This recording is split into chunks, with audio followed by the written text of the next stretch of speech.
कल्पना सिद्धांत भाग 1 में मैं आप लोगों का हार्दिक स्वागत करता हूं। मेरा नाम महेश कोड़ी है। वालचंद कला एवं विज्ञान महाविद्यालय सोलापुर स्नातकोत्तर हिंदी विभाग में अध्ययन एवं अध्यापन का काम करता हूं। एस.टी. कॉलरिज द्वारा प्रस्तावित कल्पना सिद्धांत की भूमिका, कल्पना की परिभाषा, काव्य कला की उत्पत्ति, कल्पना के भेद आदि के संदर्भ में हम लोग आज चर्चा करने वाले हैं। कल्पना सिद्धांत भाग 1 में आप लोगों का मैं हार्दिक स्वागत करता हूं। दोस्तों, इसमें आप लोगों को एस.टी. कॉलरिज का कल्पना सिद्धांत की भूमिका, कल्पना की परिभाषा, काव्य कला की उत्पत्ति आदि से संबंधित जानकारी प्राप्त होगा। सैमुअल टेलर कॉलरिज कल्पना सिद्धांत के प्रवर्तक है, जिसे हम लोग एस.टी. कॉलरिज कहा जाता है या कहते हैं। रोमांटिक युग के महान कवि और समीक्षक एस.टी. कॉलरिज बहुमुखी प्रतिभा संपन्न एवं सूक्ष्म तत्वदर्शी के साथ साथ गंभीर अध्येता भी रहे हैं। कॉलरिज महान समीक्षक और अंग्रेजी साहित्य के मूर्धन्य कवि विलियम वर्ड्सवर्थ के मित्र एवं सहयोगी भी थे, किंतु अपनी आलोचना दृष्टि के लिए उन्होंने उनसे अलग मार्ग अपनाया। इनके बायोग्राफिया लिटरेरिया और लेक्चर्स ऑन शेक्सपियर दो प्रसिद्ध कृतियां हैं, जिनमें इनकी विचारधारा देखने के लिए मिल जाती है। इनकी विचारधारा संकलित है। तो कल्पना सिद्धांत की भूमिका में हम लोग देखेंगे दोस्तों कि कॉलरिज की धारणा क्या है। इसके संबंध में एस.टी. कॉलरिज ने काव्य साहित्य के विभिन्न पक्षों पर गंभीर रूप से चिंतन किया है। कॉलरिज ने काव्य और साहित्य के विषय में जो स्थापनाएं प्रस्तुत की है, उनमें उसकी कला संबंधी स्थापना का विशेष महत्व है। इसी कारण कल्पना सिद्धांत की भूमिका पर विचार एवं विवेचन करना आवश्यक है। कॉलरिज की धारणा है कि जिस प्रकार मनुष्य के शरीर का निर्माण विभिन्न अंग मिलकर करते हैं, उसी प्रकार भाव, शब्द, अर्थ, बिंब, अलंकार, छंद आदि मिलकर काव्य की सृष्टि करते हैं।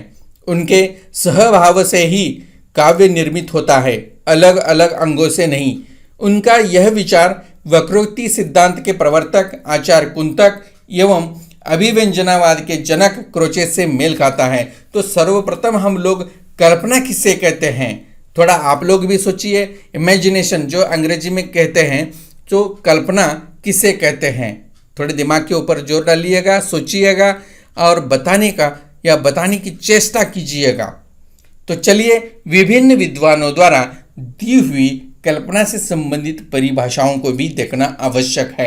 सबसे पहले आचार्य रामचंद्र शुक्ल, जो वस्तु हमसे अलग है, हमसे दूर प्रतीत होती है, उसकी मूर्ति मन में लाकर समीपता का अनुभव करना उपासना है। साहित्य वाले इसे भावना कहते हैं और आजकल के लोग इसे कल्पना कहते हैं। तो दूसरा विद्वान है बाबू गुलाब राय। कल्पना वह शक्ति है जिसके द्वारा हम अप्रत्यक्ष मानसिक चित्र उपस्थित करते हैं। तो तीसरा डॉक्टर श्याम सुंदर दास जी हैं। वे कहते हैं नवनिर्माण करने वाली मानसिक प्रक्रिया को ही कल्पना कहते हैं। तो चौथा विद्वान है शेक्सपियर। उन्मत्त, प्रेमी और कवि, इन तीनों का कल्पना से अविरल संबंध है। तो दोस्तों, इन परिभाषाओं के अतिरिक्त कॉलरिज के कल्पना सिद्धांत को समझने के लिए निम्न तत्वों को या निम्न विवेचन को देखना भी आवश्यक है। कॉलरिज के अनुसार कल्पना द्वारा ही काव्य हृदयग्राही, मर्मस्पर्शी और सजीव बनता है। कल्पना प्रयोग की अंतःशक्ति कवि का सर्वश्रेष्ठ गुण है और उसका समुचित प्रयोग काव्योत्कर्ष के क्षणों की समुचित देन है। कल्पना शक्ति हृदय और बुद्धि, अंतर्जगत और बहिर्जगत का समन्वय करती है तथा इसके द्वारा विचार भी सरल हो जाते हैं। कॉलरिज ने यहाँ पर कल्पना को सौंदर्य विधायिनी तथा सृजनात्मक शक्ति के रूप में स्वीकार करता है। कॉलरिज का कल्पना सिद्धांत एवं तत्वचिंतन की आधारशिला पर प्रतिष्ठित है। वह विश्व को ब्रह्म की कला मानता है। मानव कल्पना को वह ब्रह्म कल्पना का प्रतिनाद स्वीकार करता है। कल्पना दिव्य प्रेरणा है और ईश्वर की सर्जना शक्ति की सहोदरा है। कल्पना में विस्तार अधिक है, किंतु मानव कल्पना का क्षेत्र सीमित है। इस प्रकार से कॉलरिज समग्र सृष्टि को चेतना की अभिव्यक्ति मानता है। कॉलरिज के अनुसार कल्पना के भी दो भेद हैं, एक है प्राथमिक या आद्य कल्पना, तो दूसरा है गौण या विशिष्ट कल्पना। तो प्राथमिक कल्पना की परिभाषा करते हुए वे लिखते हैं, प्राथमिक कल्पना का अभिप्राय इंद्रिय गोचर पदार्थों की प्रतीतानुभूति की क्षमता है, जिसमें हमें मानवीय पदार्थों का बोध होता है तथा यह बिखरे बिंबों को व्यवस्थित भी करता है। तो गौण कल्पना या विशिष्ट कल्पना को परिभाषित करते हुए वे लिखते हैं, गौण कल्पना एक संयुक्त आत्मिक ऊर्जा है जिसमें मन शक्ति अथवा आत्मशक्ति के अन्य सभी पहलू ज्ञान शक्ति, विचार शक्ति, संकल्प शक्ति, मनोवेग आदि का समावेश हो जाता है। तो विशिष्ट कल्पना केवल कलाकारों में पाई जाती है, ऐसा एस.टी. कॉलरिज का मत है। सामान्य जनों में यह कला नहीं पाई जाती। यह मुख्य कल्पना का मानवीय प्रयोग है। बाह्य जगत के प्रस्तुतिकरण एवं पुनः सृजन में विशिष्ट कल्पना का ही योगदान रहता है। यह विषयों में एक रूपता लाती है, विषय और विषयी को समन्वित करती है तथा रूपों एवं व्यापारों को अखंड रूप प्रदान करती है। कल्पना विभिन्न तत्वों का एकीकरण करने वाली मानसिक शक्ति है। यह विरोधों का सामंजस्य एवं संतुलन भी करती है।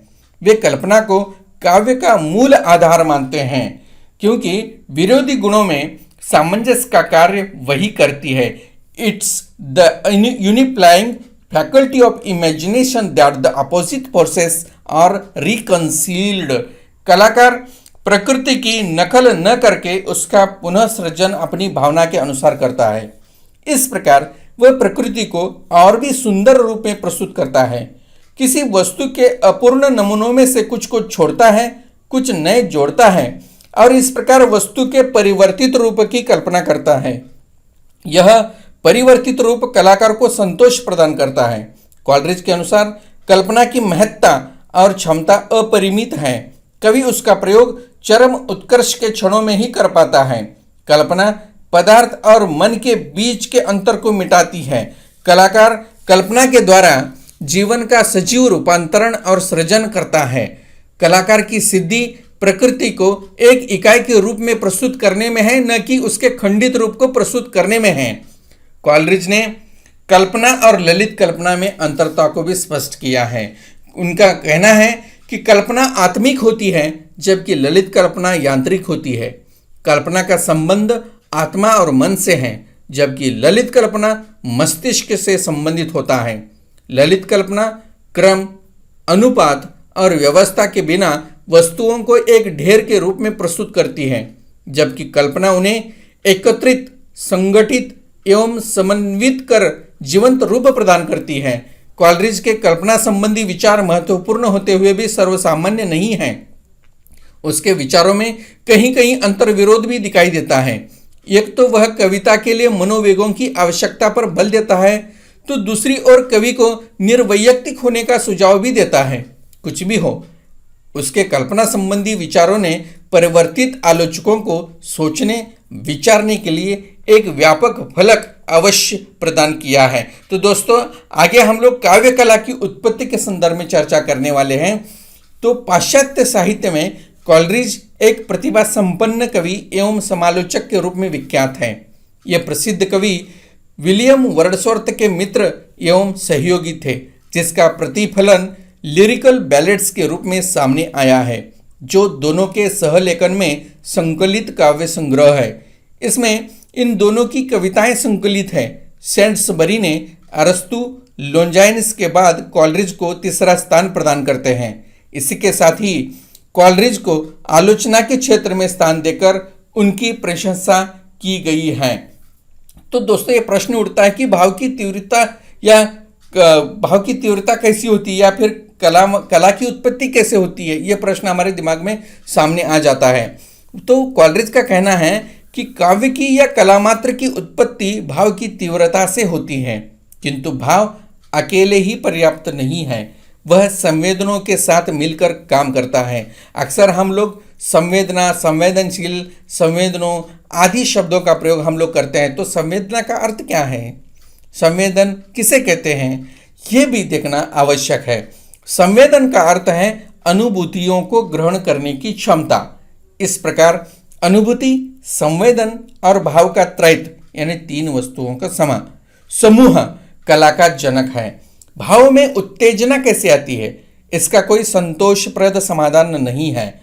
कलाकार के मन में किन्हीं अज्ञात कारणों से भाव उद्दीप्त या आंदोलित हो उठता है और अभिव्यक्ति का मार्ग ढूंढता है।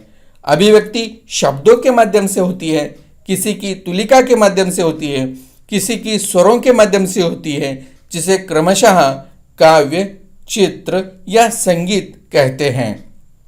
कलाओं के भेद का आधार तो माध्यम है, परंतु उनके अभेद का आधार भाव है, अर्थात भाव सब में अंतर्निहित रहता है और वही उनमें कलात्मकता लाता है। उद्दीप्ति के अकथनीय कारण को ही अंतःप्रेरणा की संज्ञा दी गई है। अंतःप्रेरणा की स्थिति में सर्जक यानी कलाकार को अपने व्यक्तित्व के पार्थक्य यानी पृथक होने की अवस्था आ जाता है और कल्पना के द्वारा कला की विषय वस्तु और रूप और माध्यम से उसका तादात्म्य स्थापित हो जाता है। अंतःप्रेरणा का सिद्धांत कला की आत्मिक विशेषता की ही व्याख्या नहीं करता, बल्कि यह भी प्रकट करता है कि कला के द्वारा संप्रेष्य आनंद भी आत्मिक अनुभूति होती है। तो दोस्तों, काव्य की विषय वस्तु के संबंध में कॉलरिज की क्या धारणा है? काव्य की सर्जन प्रक्रिया चेतन व्यापार नहीं है। काव्य की विषय वस्तु के संबंध में कॉलरिज की निसंदिग्ध मान्यता है कि काव्य सर्वथा निर्वैयक्तिक होनी चाहिए। कवि को व्यक्तिगत या अभिरुचियों तथा परिस्थितियों से दूरवर्ती विषय का चयन प्रतिभा की पहचान है। निर्वैयक्तिकता सर्जन कला का एक विशिष्ट अंग है, क्योंकि उसी से काव्य में सर्वजनीनता आती है। अन्यथा काव्य बिल्कुल व्यक्ति सापेक्ष वस्तु बनकर रह जाएगा और उसका साधारणीकरण नहीं हो सकेगा। साधारणीकरण के लिए आवश्यक है कि काव्य का विषय निर्वैयक्तिक हो। कॉलरिज का कहना है कि व्यंजना की महिमा के कारण ही कोई उत्तम काव्य बार बार पढ़ने पर भी नीरस नहीं लगता, क्योंकि उससे हर बार नई छटा की, नए सौंदर्य की प्रतीति होती है। दोस्तों, यहाँ पर व्यंजना शब्द आ गया है। व्यंजना की महिमा, इसका अर्थ है जहाँ वाक्य तो साधारण हो, परंतु उसका पाठक तथा श्रोता के लिए अर्थ भिन्न भिन्न रूप में लिया जाता है, तो उसे व्यंजना कहते हैं। तो कॉलरिज के काव्य संबंधी धारणा का एक प्रमुख सिद्धांत जैववादी सिद्धांत माना जाता है। इस सिद्धांत में खंड और योग के बदले वस्तुओं का अंगांगी भाव संबंध होता है। कहने का तात्पर्य यह है कि अंग तथा अंगी की साथ साथ उत्पत्ति और साथ साथ विकास होता है तथा साथ साथ पोषण भी होता है। कॉलरिज यहाँ पर मनुष्य का उदाहरण देते हैं। ऐसा नहीं होता कि मनुष्य के हाथ, पैर, पेट, पीठ, कान आदि अंग पहले अलग अलग गढ़ लिया जाए और बाद में उन्हें घड़ी या कार के पुर्जों की तरह जोड़कर मनुष्य का निर्माण किया जाए। हाथ, पैर, कान, नाक आदि अंग मनुष्य अंगी के साथ ही उत्पन्न होते हैं, साथ ही बढ़ते हैं, साथ ही पोषण को आत्मसात करते हैं। काव्य की सृष्टि इसी ढांचे पर होती है। उसमें भाव, शब्द, अर्थ, बिंब, अलंकार, छंद आदि अलग से या आगे पीछे से नहीं जुड़ते। उनके सहभाव से ही काव्य की सृष्टि होती है। कॉलरिज की अवधारणा है कि जिस प्रकार मनुष्य के शरीर का निर्माण विभिन्न अंग मिलकर करते हैं या बनते हैं, उसी प्रकार भाव, शब्द, अर्थ आदि मिलकर काव्य की निर्मित होती है, अलग अलग अंगों से नहीं। इसी कारण उनका यह विचार वक्रोक्ति सिद्धांत के प्रवर्तक आचार्य कुंतक तथा अभिव्यंजनावाद के जनक क्रोचे से मेल खाता है। तो दोस्तों, अगले भाग में कल्पना शब्द का अर्थ, कल्पना और कल्पना के भेद के बारे में हम लोग चर्चा करेंगे। तो अगले भाग में पुनः भेंट होगी और अधिक जानकारी के लिए यहाँ पर संदर्भ भी मैंने दिया है। पाश्चात्य काव्यशास्त्र के सिद्धांत शांति स्वरूप गुप्त, पाश्चात्य काव्यशास्त्र के सिद्धांत मैथिली प्रसाद भारद्वाज, पाश्चात्य काव्यशास्त्र के सिद्धांत कृष्णदेव शर्मा जी के ग्रंथों का आप लोग आधार ले सकते हैं। पुनः मिलेंगे अगले भाग में, तब तक के लिए धन्यवाद। तो आप लोगों को ये कैसे लगा कल्पना सिद्धांत की भूमिका, आप अपनी प्रतिक्रिया अवश्य दीजिएगा। पुनः कल्पना सिद्धांत भाग 2 में पुनः भेंट होगी। तब तक के लिए धन्यवाद।